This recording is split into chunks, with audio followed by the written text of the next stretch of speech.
La la la lay, lo le lo le lo lay. La la la lay, lo le lo le lo lay. La la la lay, lo le lo le lo. Selamat pagi bosku, jumpa kembali bersama saya Cecilia dari Pilar Mas Investindo Sekuritas. Touch your heart, touch your profit. Bosku, pemerintah sudah menerbitkan peraturan Presiden nomor 99 tahun 2020 tentang pengadaan vaksin dan pelaksanaan vaksinasi. Rencananya akan ada 60 juta warga Indonesia yang akan disuntik vaksin COVID-19. Hal ini berdasarkan skala prioritas. Kepada mereka yang rentan terkena virus, memiliki fungsi penting dalam melakukan pelayanan publik dan berperan strategis. Rinciannya kurang lebih seperti ini nih bosku. Pertama, garda terdepan yaitu tenaga medis dan para medis kontak tracing, pelayanan publik termasuk TNI atau Polri, dan aparat hukum sebanyak 3,4 juta orang. Kedua, tokoh agama atau masyarakat, perangkat daerah dan sebagian pelaku ekonomi sebanyak 5,6 juta orang. Yang ketiga, seluruh tenaga pendidik mulai dari tingkat pendidikan anak usia dini hingga setingkat perguruan tinggi sebanyak 4,3 juta orang. Yang keempat, aparatur pemerintah sebanyak 2,3 juta orang. Yang kelima, peserta BPJS penerima bantuan iuran atau PBI sebanyak 86 juta orang. Yang keenam, masyarakat yang usianya 19 hingga 59 tahun sebanyak 57 juta orang. Menurut perhitungan pemerintah Indonesia membutuhkan 320 juta dosis vaksin untuk 160 juta orang. Saat ini Indonesia sudah mengamankan 270 juta dosis vaksin untuk 135 juta orang hingga tahun depan. Wah, semoga saja perkembangan vaksin ini akan semakin cepat ya bosku. Nah, seperti biasa kita akan mulai saja nih market review kita hari ini, Kamis 15 Oktober 2020 dengan episode Pusaran. Maka dari itu jangan kemana-mana ya bosku, tetap di channel Pilar Mas Investindo Sekuritas. Touch your heart, touch your profit. Pionir Sekuritas Channel di Indonesia.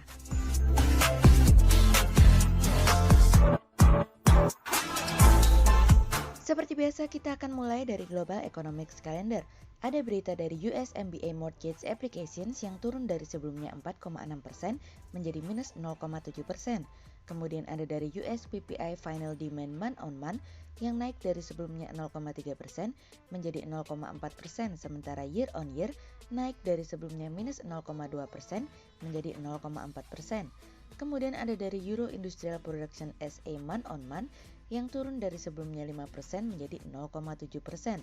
Sementara WDA year on year turun dari sebelumnya minus 7,1% menjadi minus 7,2%. Kemudian kita beralih ke corporate news. Ada berita dari PT Astra Agro Lestari Tbk atau ALI yang melakukan upaya digitalisasi di lini bisnis perusahaan dari kontan.co.id. Kemudian ada dari PT Agung Podomoro Land Tbk atau APLN yang membukukan pendapatan pra-penjualan atau marketing sales senilai 2,4 triliun rupiah pada periode Januari hingga September 2020 dari bisnis.com. Kemudian ada dari PT Wintermar Offshore Marine Tbk atau WINS yang per Agustus 2020 Wintermar Offshore Marine atau WINS meraup kontrak sebesar 69,5 juta US dollar dari bisnis.com. Kemudian pada perdagangan hari Rabu tanggal 14 Oktober 2020, IHSG ditutup menguat 43 poin atau 0,85% menjadi 5.176. Sektor pertambangan, infrastruktur, aneka industri dasar perdagangan keuangan bergerak positif dan menjadi kontributor terbesar pada penguatan IHSG kemarin. Investor asing membukukan pembelian bersih sebesar 39,48 miliar rupiah. Kemudian kita akan mulai market review kita hari ini. Cerita hari ini akan kita awali dari Singapura bertahan.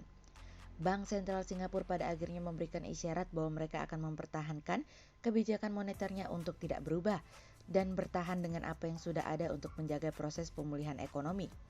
Monetary Authority of Singapore seperti yang kami sampaikan kemarin masih menggunakan nilai tukar sebagai salah satu alat utamanya dibandingkan adjustment tingkat suku bunga.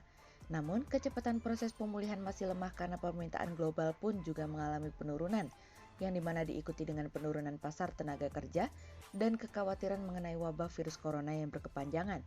Keputusan tidak mengubah kebijakan moneter sudah sangat tepat menurut kami, apalagi di tengah situasi dan kondisi yang tengah terjadi saat ini. Ketahanan untuk menjaga proses pemulihan menjadi salah satu poin yang penting. Sejauh ini data perekonomian Singapura yang mengalami kenaikan secara quarter over quarter merupakan sebuah pertanda yang baik akan perekonomian Singapura karena pertumbuhan ekonomi sebelumnya berada di minus 42,9% dan sekarang mengalami kenaikan hingga 35,4%. Namun di satu sisi, kami masih menginginkan sesuatu yang lebih baik dari Bank Sentral Singapura untuk menopang perekonomian ke depannya. Meskipun data ekonomi hari ini sudah memberikan gambaran bahwa pemulihan mulai terjadi. Berikut ini beberapa informasi yang lebih detail terkait dengan tingkat pertumbuhan ekonomi di Singapura. Yang pertama, manufaktur tumbuh 2% pada kuartal ketiga dibandingkan periode yang sama pada tahun 2019 lalu, yang sempat turun 0,8% dalam 3 bulan sebelumnya.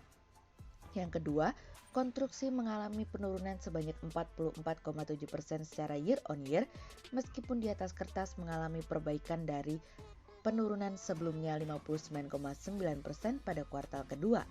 Yang ketiga, industri jasa mengalami kontraksi 8%, masih lebih baik kalau kita bandingkan dengan kuartal kedua sebelumnya yang turun sebesar 13,6%.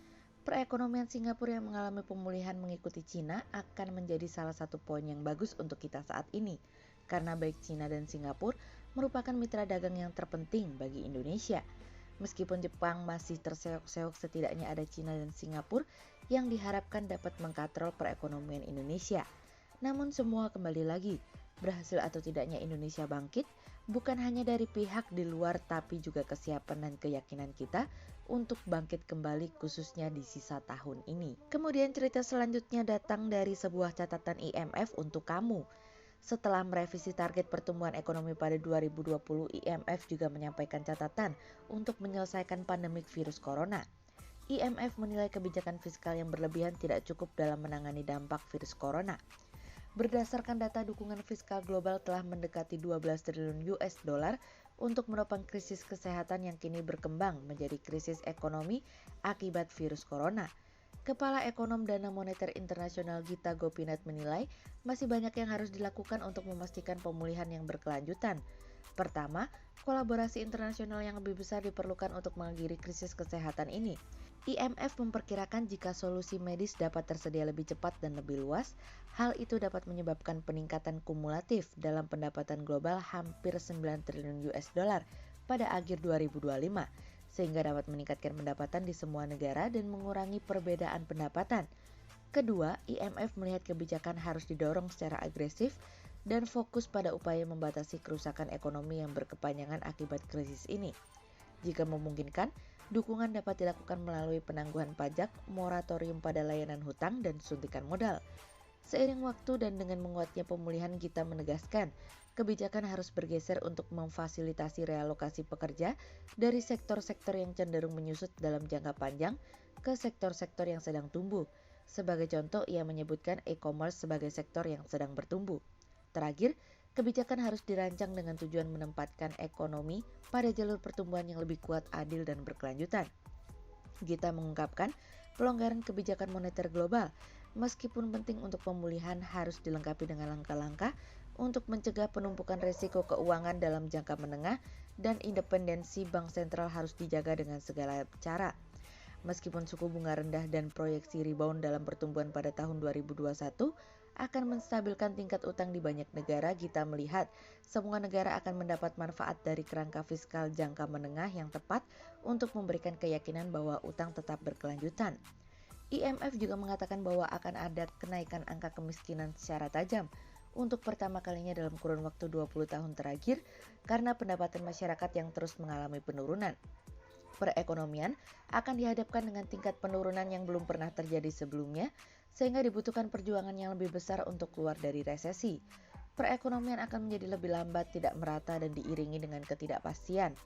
IMF memperingatkan kembali untuk terus memberikan dukungan terhadap hal tersebut dengan memberikan stimulus yang lebih besar meskipun penurunan tersebut sudah dilakukan langkah-langkah antisipasi seperti beberapa kebijakan yang diberikan untuk menopang perekonomian. Pembuat kebijakan di masing-masing negara harus tetap memberikan stimulus dan apabila memungkinkan kebijakan moneter masih harus dipertahankan hingga 2025 untuk meringankan pembayaran utang bagi negara yang memiliki hutang. Revisi ekonomi global yang mengalami perbaikan akan menjadi angin segar bagi pertumbuhan ekonomi kuartal 3 dan 4 agar mampu untuk dapat secepatnya keluar dari situasi dan kondisi saat ini. pemulihan ekonomi dunia mungkin akan mendapatkan angin segar dan dorongan dari pemulihan perekonomian Cina. Namun bagi sebagian besar negara termasuk Amerika, harus menunggu setidaknya hingga tahun 2022 untuk melihat keberhasilan pemulihan ekonomi.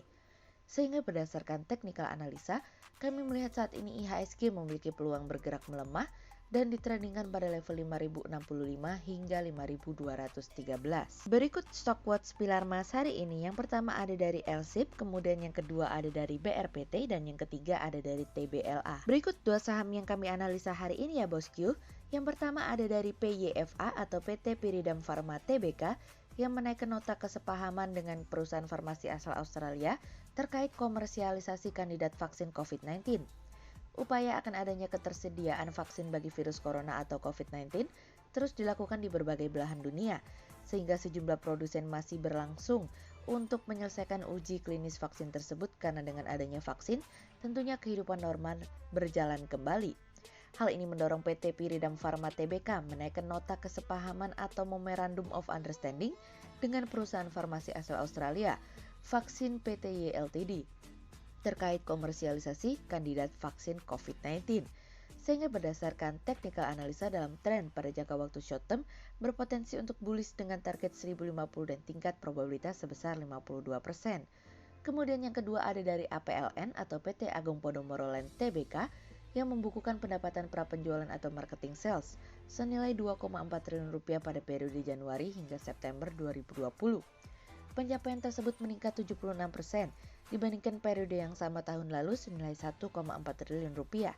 Pencapaian ini terutama didukung oleh penjualan lahan industri di Karawang, Jawa Barat seluas 175 hektar pada September 2020 dan juga prapenjualan di Podomoro Park Bandung, Podomoro Goldview Cimanggis, dan Podomoro City Deli Medan. Tentunya ini pencapaian terbilang cukup baik di tengah kondisi ketidakpastian ekonomi akibat krisis kesehatan dari virus corona yang terjadi di muka bumi ini. Sehingga berdasarkan technical analisa dalam tren pada jangka waktu short term, berpotensi untuk bearish dengan target 85 dan tingkat probabilitas sebesar 38%, sementara dalam jangka waktu long term, berpotensi untuk bearish dengan target 82 dan tingkat probabilitas sebesar 40%. Berikut kami akan menampilkan 40 saham pilihan dari pilar emas.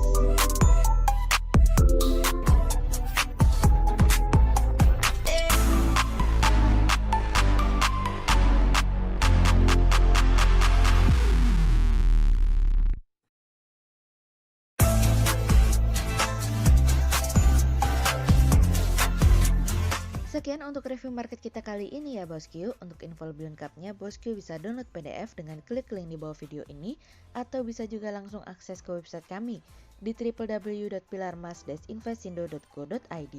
Dan jangan lupa untuk selalu jaga kesehatan buat para bosku ya.